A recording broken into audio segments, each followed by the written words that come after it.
وعلیکم ورحمۃ اللہ وبرکاتہ، نحمدہ ونصلی علی رسولہ الکریم، اما بعد فاعوذ باللہ من الشیطان الرجیم، بسم اللہ الرحمن الرحیم، رب اشرح لی صدری ویسر لی امری واحلل عقدۃ من لسانی یفقہوا قولی۔ ہم جنت کے بارے میں پڑھ رہے تھے، آج ہم انشاءاللہ کچھ بات جنت کی وسعت کے بارے میں کریں گے۔ سورۃ الحدید میں اللہ تعالیٰ فرماتے ہیں، سابقوا إلى مغفرة من ربكم وجنة عرضها كعرض السماء والأرض أعدت للذين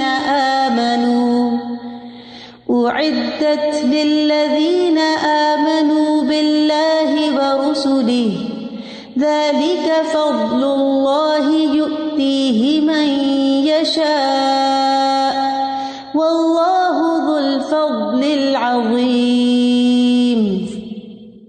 اپنے رب کی بخشش اور اس جنت کی طرف ایک دوسرے سے آگے بڑھو جس کی چوڑائی آسمان اور زمین کی چوڑائی کی طرح ہے، یعنی یہ آسمان اور زمین اس کے اندر سما جائیں۔ وہ ان لوگوں کے لیے تیار کی گئی ہے جو اللہ اور اس کے رسولوں پر ایمان لائے، یہ اللہ کا فضل ہے، وہ اسے اس کو دیتا ہے جسے وہ چاہتا ہے، اور اللہ بہت بڑے فضل والا ہے۔ تو یہ سراسر اللہ سبحانہ تعالیٰ کا فیصلہ ہوگا کہ کس کو جنت میں جانا چاہیے اور کس کو نہیں۔ اس لیے اللہ تعالیٰ سے اس کا فضل مانگتے رہنا چاہیے کہ اللہم انی اسألک من فضلک فإنہ لا یملکھا الا انت، کہ تیرے فضل کا مالک بس تو ہی ہے، تو تجھ سے ہی میں تیرے فضل کا سوال کرتا ہوں۔ پھر جنت کے باغات کے بارے میں قرآن مجید میں کچھ ڈسکرپشنز آتی ہیں۔ سورۃ الرحمن میں آتا ہے، وَلِمَنْ خَافَ مَقَامَ رَبِّهِ جَنَّتَانِ فَبِأَيِّ آلَاءِ رَبِّكُمَا تُكَذِّبَانِ ذَوَاتَا أَفْنَانٍ۔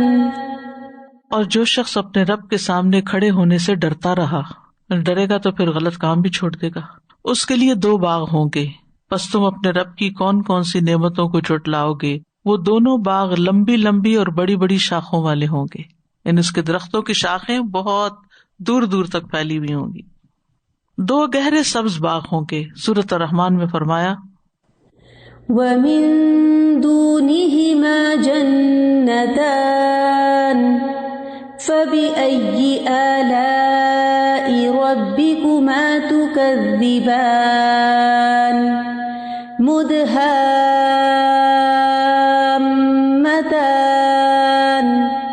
فَبِأَيِّ آلَاءِ رَبِّكُمَا تُكَذِّبَانِ۔ اور ان 2 باغوں کے علاوہ اور 2 باغ ہیں، جو پیچھے بات آئی نا، وَلِمَنْ خَافَ مَقَامَ رَبِّهِ جَنَّتَانِ، تو ان جنتان کے علاوہ 2 اور جنتیں ہیں۔ فَبِأَيِّ آلَاءِ رَبِّكُمَا تُكَذِّبَانِ، تو تم اپنے رب کی کن کن نعمتوں کو جھٹلاؤ گے؟ مُدْهَامَّتَانِ، دونوں سیاہی مائل گہرے سبز رنگ کے ہیں۔ فَبِأَيِّ آلَاءِ رَبِّكُمَا تُكَذِّبَانِ، تو تم اپنے رب کی نعمتوں میں سے کس کس کو جھٹلاؤ گے؟ اصل میں فرق ہوگا اصحاب الیمین اور مقربین کے درمیان۔ تو اصحاب الیمین کے درجے اور ہوں گے اور مقربین کے سابقون الاولون کے درجے اور ہوں گے، ان کی جنتیں بھی الگ ہوں گی۔ 2 چاندی کے اور 2 سونے کے باغ ہیں۔ رسول اللہ صلی اللہ علیہ وسلم نے فرمایا، جنت میں 2 باغ چاندی کے ہوں گے جن کے برتن اور دوسری تمام چیزیں چاندی کی ہوں گی، اور 2 سونے کے باغ ہوں گے جن کے برتن اور تمام دوسری چیزیں سونے کی ہوں گی۔ پھلوں والے باغات ہوں گے۔ سورۃ نبا میں اللہ تعالیٰ فرماتے ہیں، ان للمتقین مفازا حدائق واعنابا، یقیناً پرہیزگار لوگوں کے لیے ایک بڑی کامیابی ہے، باغات ہیں اور انگور ہیں۔ پھر سورۃ شورى میں جنت کے باغیچوں کے بارے میں فرمایا، والذین آمنوا وعملوا الصالحات فی روضات الجنات لهم ما يشاءون عند ربهم ذلك هو الفضل الكبیر۔ اور وہ لوگ جو ایمان لائے اور انہوں نے نیک اعمال کیے وہ جنتوں کے باغوں میں ہوں گے، ان کے لیے جو وہ چاہیں گے ان کے رب کے پاس ہوگا، جو وہ چاہیں گے. یہی بہت بڑا فضل ہے. تو جنت کے ساتھ باغ کا جو تصور ہے وہ لازم و ملزوم ہے.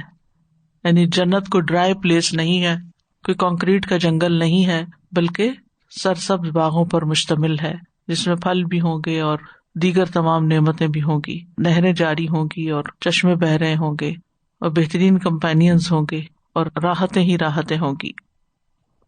پھر جنت کے درخت ہیں، بڑے بڑے درخت ہوں گے اور لمبے سائے ہوں گے. ابو ہریرہ رضی اللہ عنہ سے روایت ہے کہ انہوں نے نبی صلی اللہ علیہ وسلم سے سنا تھا، آپ نے فرمایا جنت میں ایک درخت اتنا بڑا ہے کہ سوار اس کے سائے میں 100 سال تک چلے پھر بھی سایہ ختم نہ ہو. اگر تمہارا جی چاہے تو اس آیت کی قرات کر لو، وظل ممدود، اور ایسے سائے میں جو خوب پھیلا ہوا ہے. جنت کے درختوں کے پتے بھی بڑے بڑے ہیں.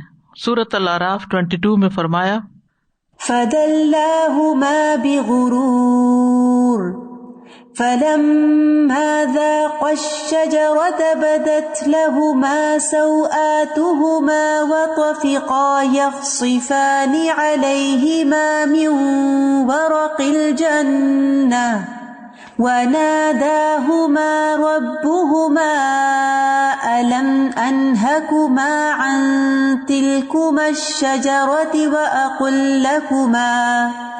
وَأَقُلْ لَكُمَا إِنَّ الشَّيْطَانَ لَكُمَا عَدُوٌّ مُبِينٌ. پھر جب دونوں نے اس درخت کو چکھا تو ان کے لیے ان کی شرمگاہیں ظاہر ہو گئیں اور دونوں جنت کے پتوں سے لے کر اپنے آپ پر چپکانے لگے. جس سے پتہ چلتا ہے کہ وہ پتے چھوٹے نہیں تھے، بڑے تھے، کہ جو جسم پہ چپکایا تو جسم ڈھک گیا، لباس کا کام دیا. رسول اللہ صلی اللہ علیہ وسلم نے فرمایا جنت کے ہر درخت کا تنا سونے کا ہے. پھر بغیر کانٹوں کے درخت ہوں گے.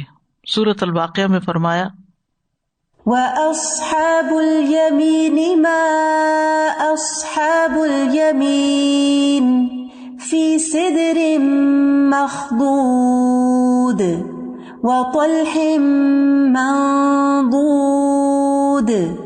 وَظِلٍّ مَّمْدُودٍ وَمَاءٍ مَّسْكُوبٍ وَفَاكِهَةٍ كَثِيرَةٍ لا مقطوعة ولا ممنوعة.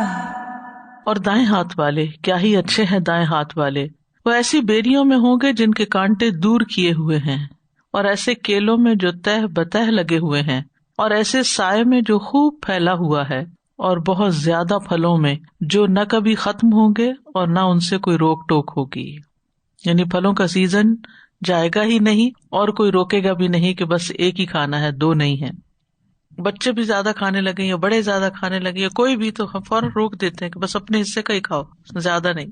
یہاں پر سدر کا لفظ استعمال ہوا ہے. سدر کہتے ہیں بیری کا کانٹوں والا درخت، لیکن جنت میں اس کے کانٹے نہیں ہوں گے، یعنی کانٹے ختم کر دیے گئے ہوں گے. اسی طرح طلح منضود، طلح جو ہے حجاز کے درختوں میں سے ایک درخت ہے. یہ بھی ان درختوں میں سے ہے کہ جس کے کانٹے ہوتے ہیں، لیکن جنت میں اس کے کانٹے ختم کر دیے جائیں گے اور اس کو بغیر کسی تکلیف اور مشقت کے کھا سکیں گے. پھر کثیر تعداد میں پھل دینے والے درخت ہوں گے. ابن کثیر نے ایک بہت لطیف اور باریک بات کہی ہے. انہوں نے اس سے جنت کے پھلوں کے عظیم ہونے پر دلیل پکڑی ہے. انہوں نے نتیجہ اخذ کیا ہے کہ اللہ نے قلیل پھل والے درخت کا ذکر کر کے کثیر پھلوں کے بارے میں آگاہ کیا ہے اور کم پھلوں کو بیان کر کے عظیم پھلوں کی اطلاع دی ہے. اللہ نے سدر اور طلح کا ذکر کیا. وہ کہتے ہیں جب دنیا میں بیری کا درخت بہت ہی کمزور سا پھل دیتا ہے جو کہ بیر ہے اور اس میں کانٹے بہت ہوتے ہیں، اور طلح کیکر کے درخت سے سائے کے سوا کچھ اور فائدہ نہیں ہوتا، لیکن جنت میں یہ دونوں درخت بہت زیادہ پھلوں والے اور انتہائی حسین اور جمیل ہوں گے، یہاں تک کہ ان کا ایک پھل کھانے کی اور رنگوں کی 70 اقسام کو ظاہر کرے گا. ان کا ایک پھل 70 رنگ دکھائے گا اور وہ ایک دوسرے کے مشابہ ہوں گے. تو ان درختوں کے بارے میں آپ کا کیا خیال ہے جن درختوں کے پھل دنیا میں بہت خوبصورت ہوتے ہیں، جیسے کہ سیب ہیں، کھجوریں ہیں، انگور ہیں اور دیگر پھل ہیں، اور خوشبودار پھولوں اور رنگوں والے پھولوں کے اقسام کے بارے میں آپ کا کیا خیال ہے؟ تو گویا جنت میں وہ کچھ ہے جو کسی آنکھ نے دیکھا نہیں، کسی کان نے سنا نہیں، اور کسی انسان کے دل میں اس کا خیال تک نہیں آیا. نسأل اللہ من فضلہ. پھر اسی طرح درختوں پر طرح طرح کے کھانے ہوں گے. عتبہ بن عبد السلمی سے مروی ہے، کہتے ہیں کہ میں رسول اللہ صلی اللہ علیہ وسلم کے پاس بیٹھا ہوا تھا تو ایک اعرابی آیا. اس نے کہا، اے اللہ کے رسول، میں نے آپ کو جنت کے ببول نامی درخت کا تذکرہ کرتے ہوئے سنا ہے. میرا خیال ہے کہ دنیا میں وہ سب سے زیادہ کانٹوں والا درخت ہے. ببول پیڑ کے بارے میں آپ نے بھی سنا ہوگا، نام ایک درخت کا. تو رسول اللہ صلی اللہ علیہ وسلم نے فرمایا، اللہ جنت میں ببول درخت کے ہر کانٹے کے بدلے، یعنی کانٹا نہیں ہوگا، اس کے بدلے خصی بکرے کے خصیے کی طرح ایک چیز پیدا کرے گا. یعنی کانٹوں کی جگہ یہ چیز اگے گی، اس میں 70 رنگ کے کھانے ہوں گے. جو پھل اگے گا 70 رنگ کے کھانے ہوں گے، اور ہر کھانے کا رنگ دوسرے کے رنگ سے مختلف ہوگا. پھر کتنے رنگ ہوں گے اور کتنے ٹیسٹ ہوں گے اور کتنی لذت ہوگی ان میں. ویرائٹی تو بے شمار ہے، یعنی کہیں لمٹ ہی نہیں ہے. یعنی جیسے جنت کبھی ختم ہی نہیں ہونی، تو اس کی نعمتیں بھی کبھی ختم نہیں ہوگی. اللہ اکبر، کیا زندگی ہوگی، کیا زندگی. ابھی کچھ کرنے کی ضرورت ہے دنیا میں ہی کہ اللہ کو راضی کر کے جائیں. لیکن ہم کتنا زیادہ دھوکا کھا جاتے ہیں دنیا سے، اور پھر ہم سمجھتے ہیں ہم بڑے عقل مند ہیں. جریر بن عبداللہ سے روایت ہے، وہ فرماتے ہیں، ہم مقام صفاح پر اترے تو وہاں ایک شخص درخت کے سائے میں سو رہا تھا. قریب تھا کہ اس پر دھوپ آ جائے. وہ فرماتے ہیں کہ میں نے غلام سے کہا کہ اس چمڑے کی چٹائی کو لے جا کر اس پہ سایہ کر دو. چنانچہ وہ گیا اور اس نے سایہ کر دیا. جب وہ بیدار ہوا تو وہ سلمان رضی اللہ تعالیٰ عنہ تھے. میں ان کے پاس آیا اور انہیں سلام کیا. انہوں نے فرمایا، اے جریر، اللہ کے لیے تواضع اختیار کرو. بے شک جو دنیا میں اللہ کے لیے عاجزی اختیار کرتا ہے، اللہ اس کو قیامت کے دن بلندی عطا فرماتے ہیں. اے جریر، کیا تم جانتے ہو کہ قیامت کے دن اندھیرے کیا ہوں گے؟ میں نے کہا، میں نہیں جانتا. انہوں نے فرمایا، لوگوں کے باہم کیے ہوئے ظلم. پھر انہوں نے اپنی 2 انگلیوں کے درمیان ایک تنکا پکڑا، قریب تھا کہ مجھے دکھائی نہ دے. پھر انہوں نے فرمایا، اے جریر، اگر تم جنت میں اس طرح کے تنکے ڈھونڈنا چاہو تو نہیں ملیں گے، تنکے نہیں ہوں گے وہاں.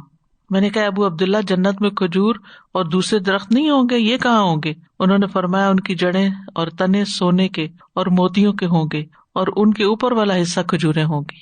یعنی کوئی گندگی نہیں ہوگی درختوں کی. ورنہ یہ ہوتا ہے کہ دنیا میں اگر جڑ کھودے تو کئی قسم کے کیڑے نکل آتے ہیں بیچ میں سے، اور کبھی فنگس لگا ہوا ہوتا ہے، کبھی سوکھے سڑے، کبھی جل جاتی ہیں، اندر سے کوئی بیماری لگ جاتی ہے. لیکن وہاں ایسا کچھ بھی نہیں ہوگا. وآخر دعوانا ان الحمد للہ رب العالمین. سبحانک اللہم و بحمدک، اشہد ان لا الہ الا انت، استغفرک و اتوب الیک. السلام علیکم و رحمۃ اللہ وبرکاتہ.